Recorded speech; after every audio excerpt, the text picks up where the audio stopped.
শ্রীমদ্ ভগবদ্ গীতার সপ্তম অধ্যায়কে জ্ঞান বিজ্ঞান যোগ বলা হয়। এই অধ্যায়ে ভগবান শ্রীকৃষ্ণ অর্জুনকে প্রকৃত জ্ঞান এবং বৈজ্ঞানিক দৃষ্টিভঙ্গির মাধ্যমে তার ঈশ্বরত্ব বোঝানোর উপায় ব্যাখ্যা করেছেন। শ্রীকৃষ্ণ বলেছেন, যে ব্যক্তি একনিষ্ঠভাবে তার ভজনা করে সে প্রকৃত জ্ঞান অর্জন করতে পারে। এই জ্ঞান শুধু তাত্ত্বিক জ্ঞান নয়, বরং প্রত্যক্ষ উপলব্ধির মাধ্যমে অর্জিত বিজ্ঞানও বটে। ভগবান তাঁর প্রকৃতির দুটি ভাগের কথা এখানে বলেছেন, নিম্ন প্রকৃতি এবং উচ্চ প্রকৃতি। নিম্ন প্রকৃতি হল পৃথিবী, জল, অগ্নি, বায়ু, আকাশ, মন, বুদ্ধি এবং অহংকার। আর উচ্চ প্রকৃতি হল জীবাত্মা বা চৈতন্য শক্তি, যা সমস্ত জীবকে পরিচালিত করে।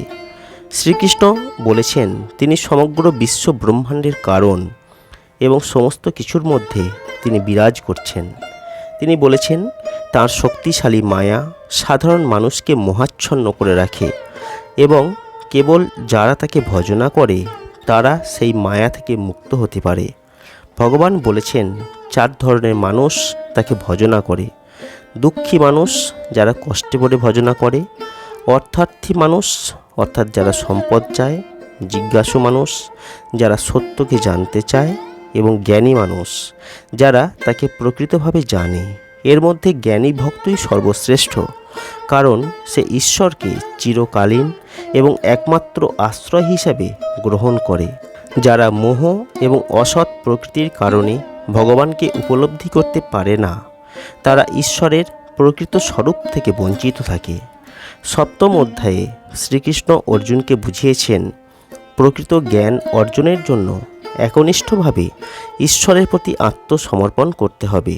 মায়া ও ইন্দ্রিয় সুখের দ্বারা প্রভাবিত না হয়ে যদি কেউ পরম সত্যের সন্ধান করে, তবে সে ভগবানের শাশ্বত জ্ঞান এবং আনন্দ লাভ করতে পারে। এভাবে সপ্তম অধ্যায়ে ভগবান শ্রীকৃষ্ণ জীব, ঈশ্বর এবং জ্ঞানের প্রকৃত স্বরূপ ব্যাখ্যা করেছেন। এই হল শ্রীমদ্ ভগবদ্ গীতার সপ্তম অধ্যায়ের সার সংক্ষেপ। কেমন লাগলো আজকের এই ভিডিও কমেন্ট করে জানাতে ভুলবেন না। যদি ভালো লাগে ভিডিওটিকে লাইক করবেন, শেয়ার করবেন আর অবশ্যই চ্যানেলটিকে ফলো করবেন।